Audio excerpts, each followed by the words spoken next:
बिस्मिल्लाहिर्रहमानिर्रहीम। अस्सलाम वालेकुम डियर स्टूडेंट्स, कैसे हैं आप सब। उम्मीद है आप सबके सब बिल्कुल खैरियत से होंगे। डियर स्टूडेंट, आज के लेक्चर में मश 3.3 को मुकम्मल हल करेंगे। जैसे लास्ट लेक्चर में इस मश का आर्टिकल किया था, एग्जाम्पल्स को मैंने 1 बाय 1 सॉल्व करवाया था। तो डियर स्टूडेंट, अगर आप मेरे चैनल पे न्यू हो ना तो चैनल को कर दो सब्सक्राइब, वीडियो को लाइक शेयर एंड कमेंट करो, चैनल को शेयर करो अपने फेलोज के साथ, बेल के आइकन को प्रेस करो ताकि मेरे आने वाली तमाम वीडियोस का नोटिफिकेशन आप तक पहुंच जाए। तो डियर स्टूडेंट, आप ओपन कर लें बुक का page number 57। Question number 1, 10 Zail में से कौन से कालिब जमा और तफरीक के लिए काबिल मुवाफिक हैं। ठीक है, आपके पास ना ये कालिब हैं। ठीक है, आपने बताना है इनमें से कौन से ऐसे कालिब हैं जो जमा और तफरीक के लिए काबिल मुवाफिक है। इसका क्या मतलब है, यानी आपके पास ऐसे दो कालिब जिनका मर्तबा सेम होता है, एक जैसा होता है, वो दो कालिब जमा और तफरीक के लिए काबिल मुवाफिक होते हैं। तो अब आपने जो है ना राइट करना है कौन से दो कालिब जो हैं वो काबिल मुवाफिक हैं। अब यहाँ पे मैंने क्वेश्चन को राइट कर लिया है। ठीक है, अब इसमें देखो डियर स्टूडेंट, ये जो आपके पास कालिब ए और कालिब डी है ना, ये दोनों जो कालिब हैं ये जमा और तफरीक के लिए मौजू हैं। क्यों मौजू हैं? क्योंकि इनका जो मर्तबा है ना वो सेम है।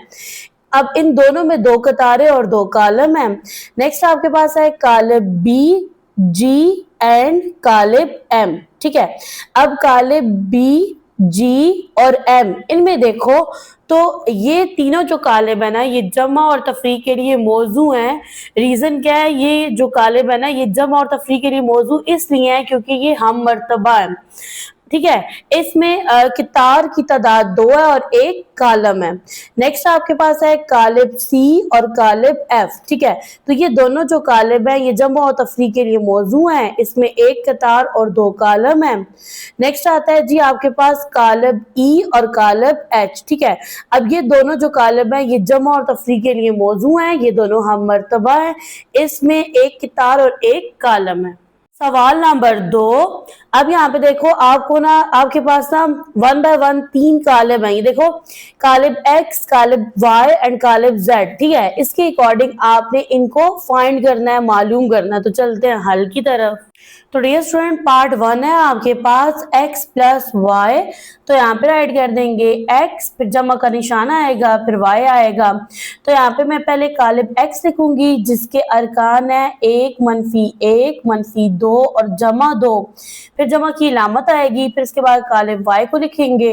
ठीक है, 1 बाय 1 आप इसके अरकान को लिख लो। अब आपने क्या करना है, कालिब x में कालिब y को जमा करना है। ठीक है, तो यहाँ पे बराबर का निशान लगाएंगे, यहाँ पे लिख लेंगे। अच्छा, जमा या तफरीक करने के लिए ये जो दोनों कालिब है ना ये हम मर्तबा होने चाहिए। तो यहाँ पे आप देख सकते हो दोनों कालिब हम मर्तबा है, दो कतारें और दो कालम है।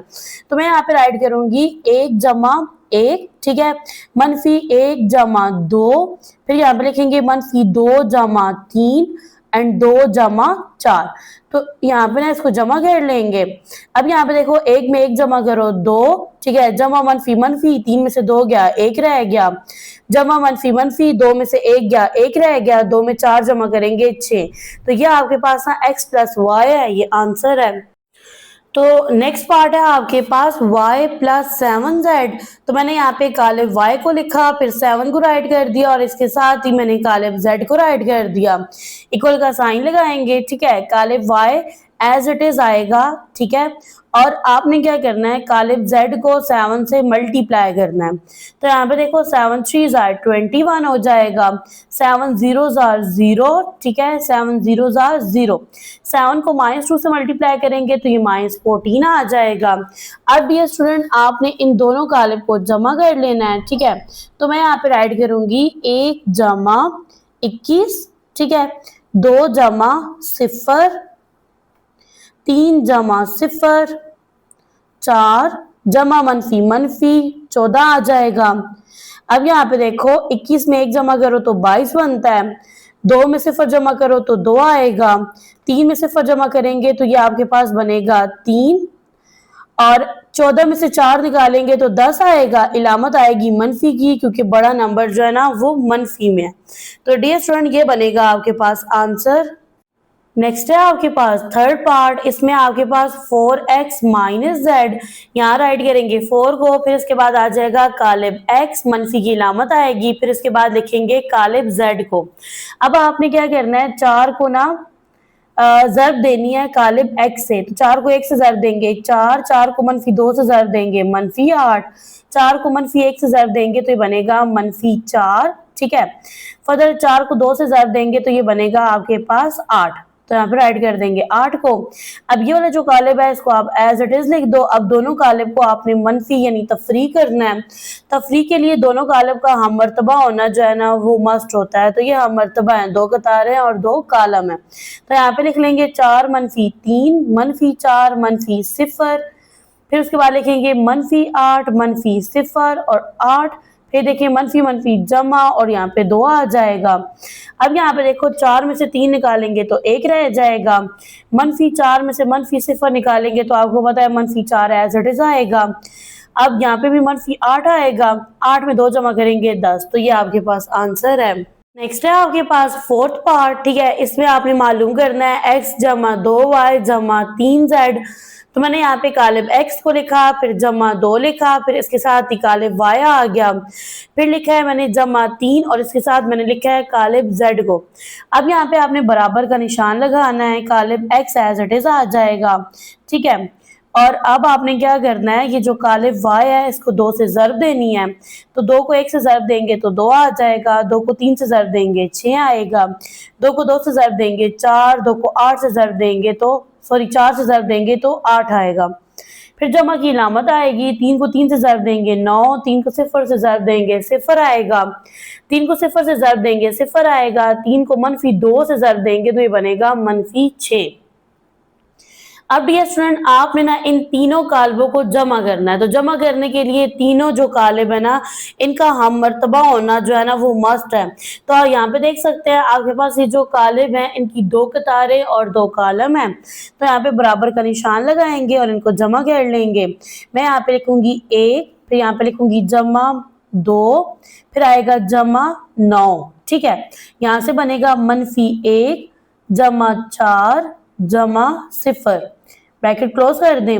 यहाँ से बनेगा मनफी 2 जमा 6 जमा 0, नेक्स्ट राइट करेंगे 2 जमा 8 जमा मनफी मनफी, यहाँ पे 6 आ जाएगा, बराबर की इलामत लगाएंगे। अब यहाँ पे देखो 1 में 2 जमा करेंगे 3, 3 में 9 जमा करेंगे 12 आ जाएगा, जमा मनफी मनफी होता है, 4 में से 1 निकालेंगे 3 रह जाएगा, 3 में 0 जमा करेंगे तो आपके पास 3 आएगा। फर्दर यहाँ पे देखो 6 में 0 जमा करो 6 और 6 में से 2 निकाल दो तो 4 रह जाएगा, 8 में 2 जमा करेंगे तो आपके पास 10 आएगा और 10 में से आपने 6 को निकालना है तो 4 रह जाएगा। तो डियर स्टूडेंट ये बनेगा आपके पास आंसर। नेक्स्ट है आपके पास पार्ट 5, ठीक है, इसमें आपके पास x minus 4y plus Z, तो यहाँ पे मैंने x को लिख लिया, फिर माइनस 4 है, इसके बाद कालिब y है, फिर जमा कालिब z है, तो यहाँ पे लगाएंगे इक्वल का साइन, ठीक है, कालिब y एज इट इज आ जाएगा,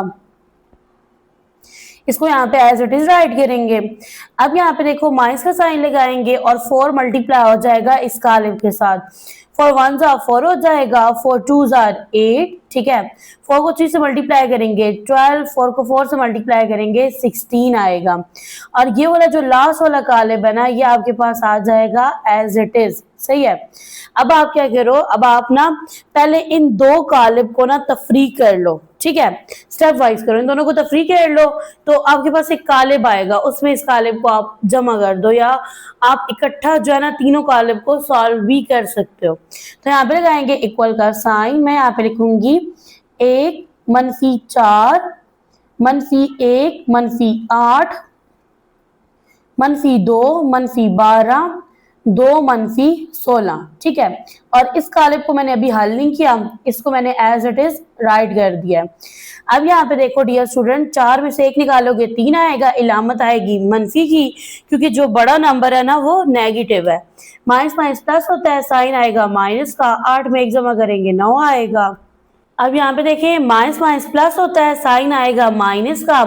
12 में 2 प्लस करेंगे 14 बनेगा। 16 में से 2 निकालेंगे 14 रह जाएगा। इलामत आएगी मनफी की, क्योंकि बड़ा नंबर जो है ना वो नेगेटिव है। प्लस का साइन लगाएंगे और ये वाला कालिब जो है ना इसको राइट कर देंगे एज इट इज। ठीक है, नेक्स्ट स्टेप में आपने इन दोनों को जमा कर देना है। तो यहाँ पे लिखेंगे मनफी 3 जमा 3, मनफी 9 जमा 0। ठीक है, और यहाँ पे आएगा मनफी 14 जमा 0, फिर आएगा मनफी 14 जमा और प्लस माइनस माइनस होता है और यहाँ पे आ जाएगा 2। अब यहाँ पे देखें प्लस माइनस माइनस होता है, 3 में से 3 गया 0 रह गया। ठीक है, -9 को 0 में प्लस करो तो आपके पास -9 आता है। ठीक है, -14 को 0 में ऐड करें तो -14 आएगा। माइनस माइनस प्लस होता है, साइन आएगा माइनस का। 14 में 2 ऐड करेंगे तो बनेगा 16। तो डियर स्टूडेंट ये आपके पास आंसर है। नेक्स्ट है आपके पास पार्ट 6। इसमें आपने z में से तफरीक करना है z को। तो यहाँ पे ना मैंने राइट कर दिया, अब आपने यहाँ पे तफरीक कर लेना है। तो यहाँ पे लिखोगे 3 मनफी 3, ठीक है, 0 मनफी 0, 0 मनफी 0 आएगा, मनफी 2, ठीक है, माइनस माइनस प्लस होता है 2 आएगा। अब यहाँ पे देखो 3 में से 3 गया 0 आ गया, 0 में से 0 जाएगा तो 0 रह जाएगा, यहाँ पे भी 0 आएगा। जब मनफी मनफी 2 में से 2 गया 0 रह गया। तो ये आपके पास आंसर है। नेक्स्ट है आपके पास पेज नंबर 58, क्वेश्चन नंबर 3, द झैल काल्बों का जमई माखूस मालूम कीजिए। ठीक है, ये जो आपके पास कालिब है ना, आपने इन काल्बों का जमई माखूस मालूम करना है। तो चलते हैं इनके हल की तरफ। तो डियर स्टूडेंट आपके पास ना पार्ट 1 है। अब इसमें ये जो कालिब है इसका नाम पी है। ठीक है, आपने इसका जमी माखूस मालूम करना है। तो उसमें आप क्या करते हो कि जो आपके पास कालिब होता है ना उसको मनफी 1 से ज़र्ब देते हो। ठीक है, तो अब ये पी से क्या बन जाएगा, मनफी पी, और इसके अरकान जो है ना उनको मनफी 1 से ज़र्ब देनी है। 5 को मनफी 1 से ज़र्ब दो तो ये क्या बनेगा, मनफी 5। मनफी 7 को मनफी 1 से ज़र्ब दो तो ये बनेगा जमा 7। तो ये आपके पास ना पी का जमई माखूस है। नेक्स्ट आपके पास है जी कालिब क्यू। अब इसका आपने जमई माखूस मालूम करना है। तो इसमें आपने 9 को ज़र्ब देनी है मनफी 1 से, तो ये बनेगा मनफी 9। ठीक है, मनफी 3 को ज़र्ब देंगे मनफी 1 से, तो ये बनेगा जमा 3, और यहाँ पे लामत आएगी मनफी की। थर्ड पार्ट है आपके पास। ठीक है, इसमें आपके पास कालिब आर है, इसका जमी माखूस मालूम करना है। तो ये मनफी आर हो जाएगा। 2 को मनफी 1 से ज़र्ब देंगे तो बनेगा मनफी 2, मनफी 1 को मनफी 1 से ज़र्ब देंगे बनेगा जमा 1, मनफी 2 को मनफी 1 से ज़र्ब देंगे तो ये भी बनेगा जमा 2, 3 को मनफी 1 से ज़र्ब दो तो ये बनेगा मनफी 3। अब इस क्वेश्चन को सॉल्व करने का एक इजी ट्रिक ये भी है कि आप क्या करो, यहाँ पे एस पॉजिटिव बना इसको नेगेटिव कर दो। सही है, अरकान में भी देखो जो पॉजिटिव है उसको नेगेटिव, नेगेटिव को पॉजिटिव कर दो। अब ये 1 पॉजिटिव है इसको नेगेटिव कर दो। ठीक है, 0 तो न्यूट्रल होता है, उसके साथ आप कोई भी साइन लगाओ ना लगाओ इससे कोई फर्क नहीं पड़ता। तो ये आपके पास आंसर है।